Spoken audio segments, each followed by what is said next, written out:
കുട്ടികൾക്ക് വെല്ലുവിളിയായിട്ട് തോന്നാറുണ്ട് ഈ ടെക്നോളജി ഒക്കെ വളർത്തുന്നത്, ഇവിടെയുള്ള പുതിയ രീതികളൊക്കെ? നമസ്കാരം. സത്യത്തിൽ ഞാൻ ഇൻട്രോഡക്ഷനിൽ പറഞ്ഞ പോലെ ചിത്രത്തിന്റെ അധ്യാപകനല്ല, അത് ആദ്യം തിരുത്തുകയാണ്. ഞാൻ ഒരു കെമിസ്ട്രി അധ്യാപകനാണ്. അതിൽ ചിത്രം വരയ്ക്കുക എന്നുള്ള പാഷനാണ് യഥാർത്ഥത്തില് എന്റെ കൂടെ ഞാൻ കൊണ്ടു നടന്നത്. അതില് ഡാവിഞ്ചി സാറ് അതുപോലെ പ്രഗത്ഭരായ ഇവരൊക്കെ പറഞ്ഞതുപോലെ ഞാൻ ഏറ്റവും കൂടുതൽ വരയുടെ വെല്ലുവിളിയായി കണക്കാക്കുന്ന ഒരു സാധനം അതിന്റെ മെറ്റീരിയൽ അപ്രോച്ച് അല്ല. യഥാർത്ഥത്തില് നമ്മൾ ഇന്ന് ഈ വേദിയിലിരുന്ന്, പ്രത്യേകിച്ച് കേരള ലിറ്ററേച്ചർ ഫെസ്റ്റിവൽ പോലത്തെ വലിയൊരു വേദിയിലിരുന്ന് നമ്മൾ ചിത്രത്തിന്റെ വെല്ലുവിളികൾ സംസാരിക്കുമ്പോൾ മെറ്റീരിയൽ എന്ന് പറയുന്ന കാര്യത്തിൽ നമുക്ക് തീർച്ചയായിട്ടും, അല്ലെങ്കിൽ ആർട്ടിഫിഷ്യൽ ഇന്റലിജൻസ് എന്ന കാര്യത്തിൽ തീർച്ചയായിട്ടും അതുണ്ടാക്കുന്ന വെല്ലുവിളികളും കാര്യങ്ങളും ഉള്ള പോലെ തന്നെ മറ്റൊരു പ്രധാനപ്പെട്ട വെല്ലുവിളിയാണ് നമ്മൾക്കിനി ഭാവിയിൽ എന്ത് വരയ്ക്കാനാകും എന്നുള്ള കാര്യം.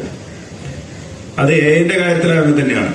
എഐയില് എന്ത് ഡാറ്റയാണോ കൊടുക്കുന്നത് ആ ഡാറ്റയ്ക്ക് അനുസരിച്ചുള്ള ചിത്രങ്ങൾ നമ്മൾ പ്രോംപ്റ്റ് ചെയ്താൽ മാത്രമേ ആ സാധനം നമുക്ക് ഒരു പ്രൊഡക്റ്റ് തരികയുള്ളൂ. അത് ഒരുപക്ഷെ ഇനിയും അടുത്ത 10 വർഷം കഴിഞ്ഞ് നമ്മൾ നോക്കുന്നേരം ഇപ്പോൾ തന്നെയും നമുക്ക് യഥാർത്ഥത്തിലുള്ളതാണോ അല്ലാത്തതാണോ എന്ന് തിരിച്ചറിയാനാകാത്ത രീതിയിൽ ഉൽപ്പന്നങ്ങൾ തന്നുകൊണ്ടിരിക്കുകയാണ്. ഫ്രീ സോഫ്റ്റ്വെയർ പോലും പെയ്ഡാകുമ്പോൾ അതിന്റെ ക്വാളിറ്റി ഒന്നുകൂടി കൂടും.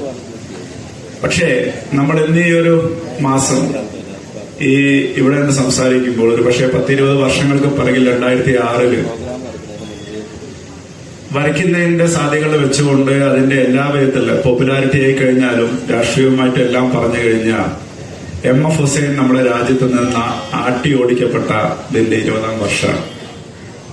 അത് കഴിഞ്ഞ് ജനുവരി മാസം നമ്മൾ നോക്കിക്കഴിഞ്ഞാൽ 2015 ഷാർലി ഹെബ്ഡോ എന്ന് പറയുന്ന ഇൻസ്റ്റിറ്റ്യൂട്ടിൽ കയറി ഏകദേശം 9ഓളം കാർട്ടൂണിസ്റ്റുകൾ അടക്കം 9 പേരെ വെടിവെച്ച് കൊന്ന ഒരു മാസവും കൂടിയാണ്.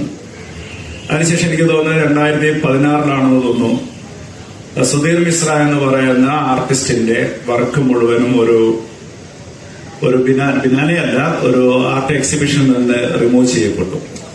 ഏറ്റവും റീസെന്റ് ആയിട്ട് നേരത്തെ നിങ്ങൾ പറഞ്ഞതുപോലെ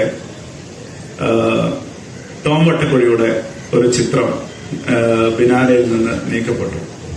അപ്പൊ ഇങ്ങനെ നിങ്ങൾ വര അതിന്റെ വെല്ലുവിളി എന്ന് പറയുമ്പോൾ വരയ്ക്ക് മാത്രമായിട്ടൊരു പ്രത്യേകിച്ച് വെല്ലുവിളിയൊന്നുമില്ല എന്ന് വിശ്വസിക്കുന്ന ആളാണ് ഞാൻ.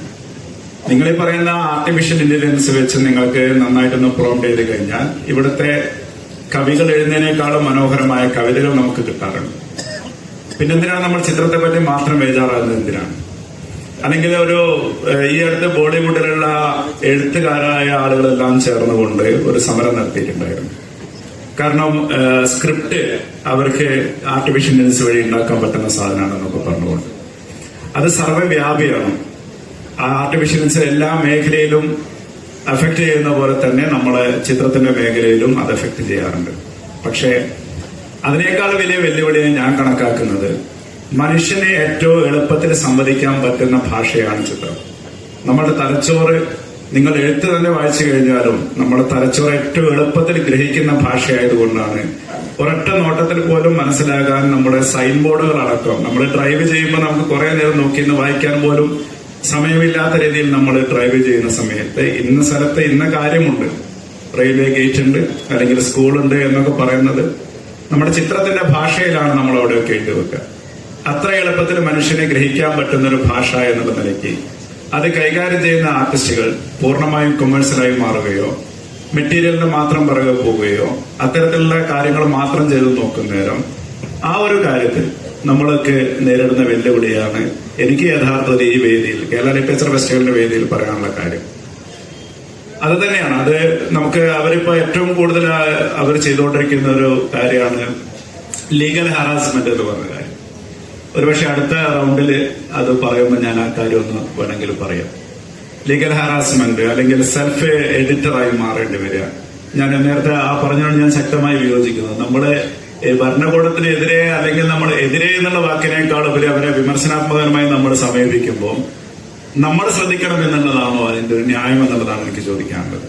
നമ്മൾ സ്വയം തന്നെ സ്വയം അത് വരയ്ക്കണ്ട എന്ന് തീരുമാനിക്കുന്ന ഘട്ടത്തിലേക്ക് എത്തുമ്പോൾ നമ്മുടെ ആർട്ട് എന്ന് പൊതുവെ ആർട്ടിസ്റ്റുകളുടെ ഒരു കരച്ചിലിന്റെ ഒരു പ്രധാനപ്പെട്ട ഒരു കാര്യം എന്ന് വെച്ച് കഴിഞ്ഞാൽ മറ്റുള്ള ആളുകളെ പോലെ വിസിബിലിറ്റി നമുക്ക് കിട്ടുന്നില്ല എന്നുള്ളത് പലപ്പോഴും അവരുടെ ഒരു കരച്ചിലായി മാറാറുണ്ട്. വളരെ സാധാരണക്കാരുടെ കാര്യങ്ങളോ അവർക്ക് സമൂഹത്തില് പറയാൻ പറ്റുന്ന കാര്യങ്ങളോ പറയാനാകാത്ത രീതിയിലാണ് നിങ്ങൾ നിങ്ങളുടെ കയ്യിലുള്ള ചിത്രകലയെ കൊണ്ടു നടക്കുന്നതെങ്കിൽ, നിങ്ങളുടെ ആർട്ടിനെ കൊണ്ടു നടക്കുന്നതെങ്കിൽ തീർച്ചയായിട്ടും അത് തരുന്ന റെസ്പോൺസും അങ്ങനെ തന്നെയായിരിക്കും. അത് തന്നെയാണ് നമുക്ക് പറയാനുള്ളത്. അതുകൊണ്ട് വരയുടെ വെല്ലുവിളികളിൽ പ്രധാനമായും എനിക്കിവിടെ സൂചിപ്പിക്കുന്നത് തീർച്ചയായിട്ടും എയും ഒക്കെ നമുക്ക് വെല്ലുവിളിയാണ്. അത് എല്ലായിടത്തുള്ള പോലെ തന്നെ ഇന്ന് നമ്മൾ ഇവിടെ നിന്ന് സംസാരിക്കുമ്പോൾ, ഒരുപക്ഷെ നാളെയോ മറ്റന്നാളെയോ ഇനി അങ്ങോട്ടുള്ള ദിവസങ്ങൾ സംസാരിക്കുമ്പോൾ നമ്മൾക്കിനി എന്ത് വരയ്ക്കാനാകും എന്നുള്ളതാണ് പ്രധാനപ്പെട്ട ഒരു വിഷയം. അത് തന്നെയാണ് എനിക്കിവിടെ സൂചിപ്പിക്കാനുള്ളത്. ബാക്കി അടുത്ത റൗണ്ട് പറയാം.